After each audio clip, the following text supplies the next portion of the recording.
Young's Jersey Dairy. This, the red part of the barn right here was built in 1869 by relatives of the Young's family. And we still have 13 of the original, the third and fourth generation Young's working at Young's Dairy today. As you can see, over the years we have added on to this barn, but we have preserved the original. It was built in 1869. Now this white building over here, the one in front of this metal building, is where we opened our first store back in the 50s, early 60s.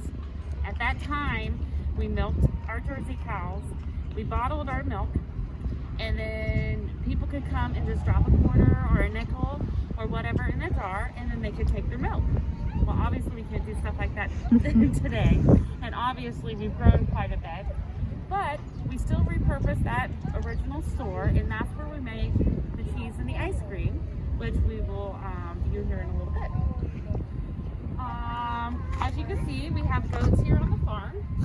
We do not milk our goats. We do not use our goats for anything else but for petting and entertainment purposes. When you ask somebody, what do you think about Young's? Number one is usually ice cream. Number two is usually goats. You can see that our goats are well fed because all of our visitors come over here and feed the goats. It's a nice little pastime, and they're friendly. They're just like little pets to us. We milk 42 cows a day, sometimes 44, depending on what we have in our herd. Each one of our girls will produce between 6 and 8 gallons of milk per day. Wow. We milk twice a day. We milk between 4:30 and 6 in the morning, and between 4:30 and 6 in the evening. Each cow will, like I said, between 4 and 8, or 6 and 8 gallons of milk per day. And that just depends on how old the cow is, how many times she's given birth, how old her calf is, and the age. Now we keep our cows usually about 8 or 9 years old, about the time they've done their peak of birthing, and then we move them off to another farm. And all of the Youngs have farms themselves, and sometimes they'll go there, sometimes they'll go somewhere else. Sure. We keep all of the girls, and we sell all of the boys because only the girls can give milk. And our girls, they're outside usually this time of day, but it's getting kind of cold. So they'll be in the farm, in the field most of the day. They'll come in and they're fed twice a day, and then they're milked twice a day in their stanchions. They're kind of like pets, actually. They're really repetitive, and they know when they're being milked. And it's really neat because if you watch them being milked, each cow has a tag on their ear. Each cow will go to the same stanchion every night. They just know which stanchion they go in. It's pretty cool to watch sometimes. So if you're ever here between 4:30 and 6 in the evening, you're more than welcome to go in the barn and watch them. Oh, very neat. Do you have any questions about the farm? How has the milking process changed over time? Well, we probably milk 10 times more than we used to. Sure. Just since I've been here, we've increased our herd at least by 10%. Oh, wow. We really are at our maximum of how many cows we can milk per day. Okay. Back in the day, we used to sell our milk. Well, we can no longer do that. It's under, we used to be grandfathered under the law, but all your milk has to be pasteurized and homogenized, at least pasteurized. Sure. You can get away with homogenizing. But we decided, since that was only 1% of our sales, how can we still use our milk and still create some kind of product? Well, we sell way too much ice cream to do that, and we'd have to pasteurize it. However, we found that if we could make our own cheese, the milk pasteurizes itself as it ages, and the aged cheeses. And then we have a machine, which I'll show you, that does all-in-one cheese making. So that way we can still use our milk. Okay. Back in the day, we probably had a little bit. Now we still milk by hand, but not like this. We still have suction cups that go on there. And it's powered by battery, or and then it's still hand poured. And then in the big commercial ones, you'll see the pipes and stuff overhead where they're all that way.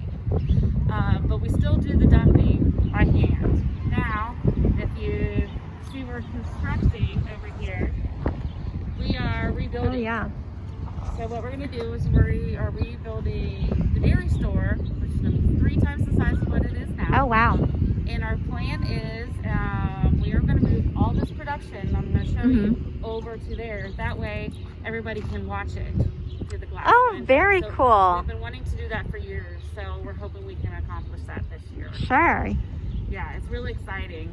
Our challenge is, our biggest challenge is going to be, we know how we're going to do it though, is since the production is right next to the cows and you're pouring right into your cooling tank, how are we going to get the milk from here to here? Sure. So you have to have a special tanker, which, you know, we're obviously going to get and stuff, but that was our number one challenge, to see how we're going to change that process. Yeah.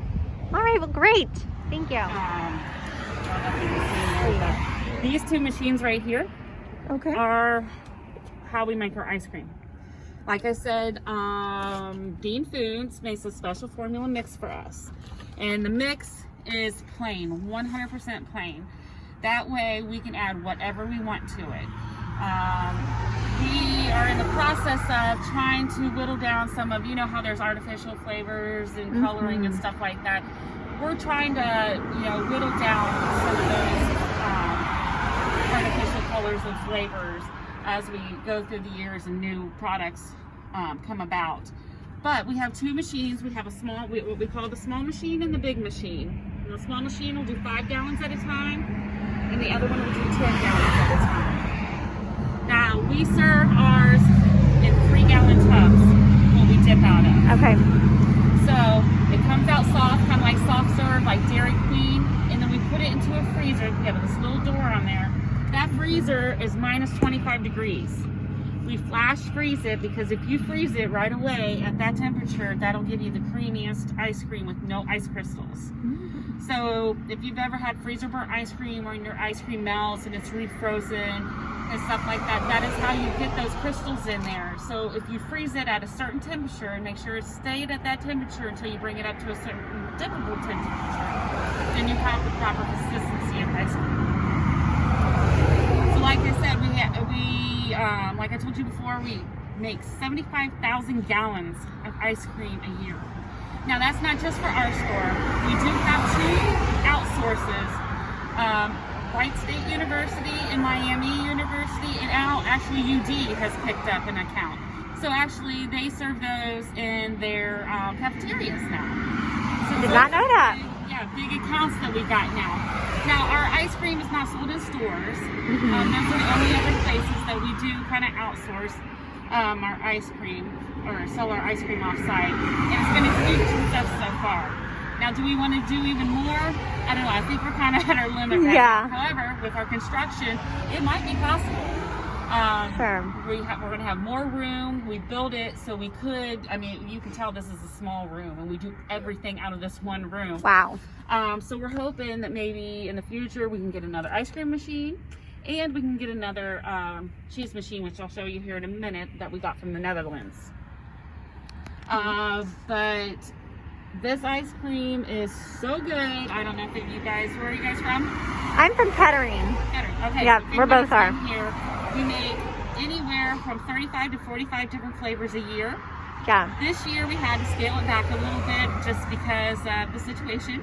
Sure. But next year, hopefully, if everything goes right, we're going to scale it back up to our 45. We often ask people to give us suggestions on flavors. So if anybody has a great flavor idea, just send it to us via our website. And, you know, sometimes we'll make batch up and have people try it. Oh, how fun. A lot of our employees have come up with a lot of our flavors.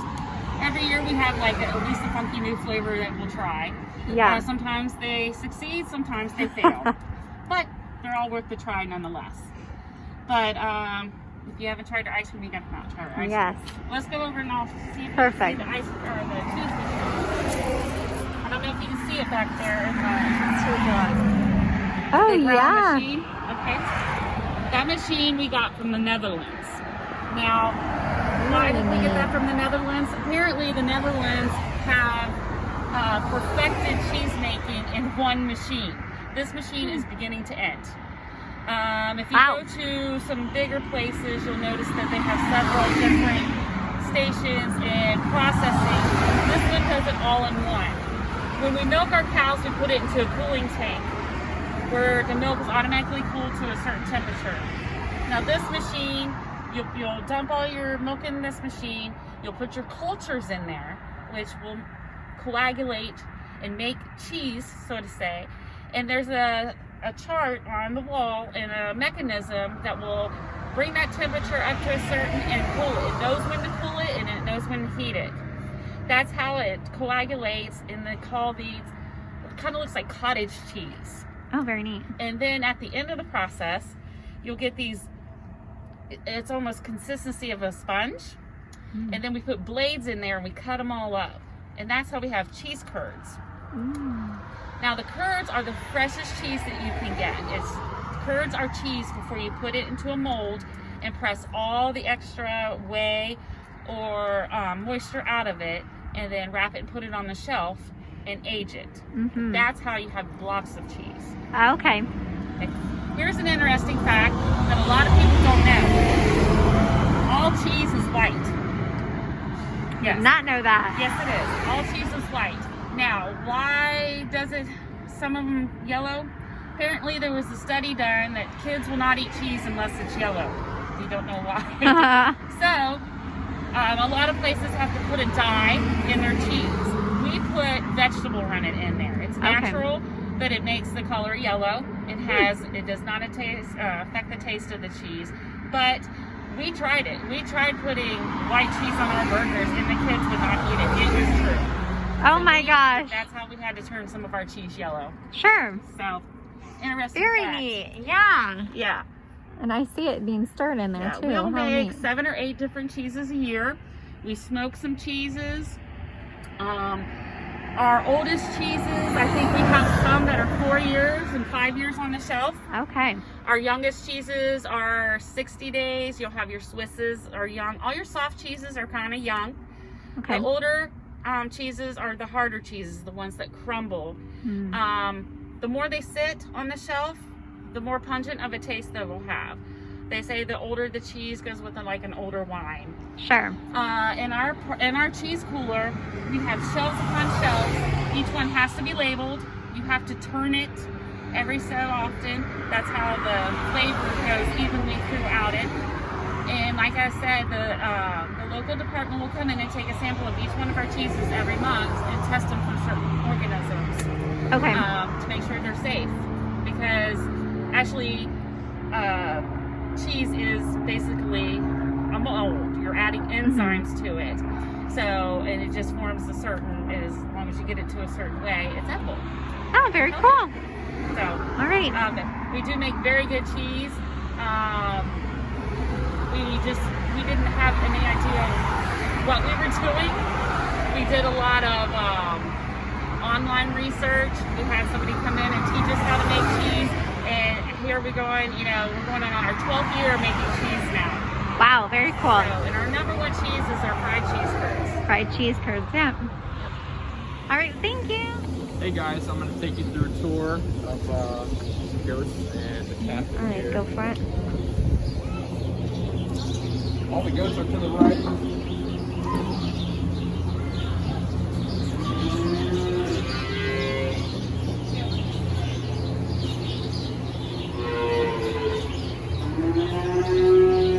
We got the calves over here. This one's name is Tammy. She's friendly. Super nice. Loves a good petting. Back here is where the magic happens.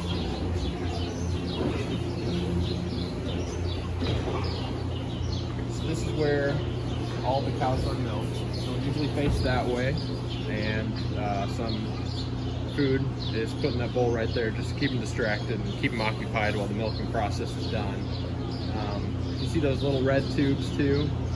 They actually come down and attach to the teat of the cow, and all the milk will end up going up through that tube, and it all gets stored in the same place.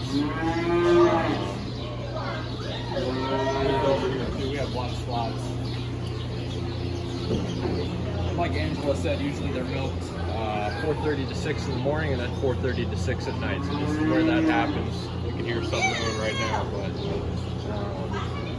so 4:30 starting tonight, we'll get the milking process started, and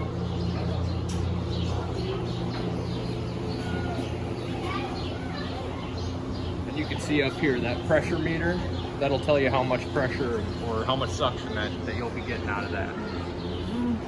Okay, so there we have that right there. Okay.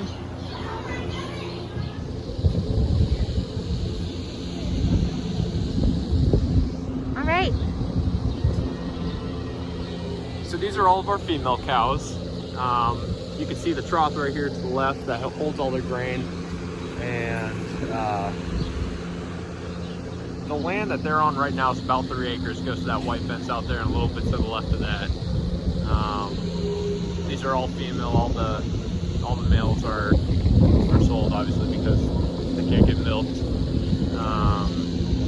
And the females out here, they rest, eat, rejuvenate, and that's how we get the most solid milk that we can.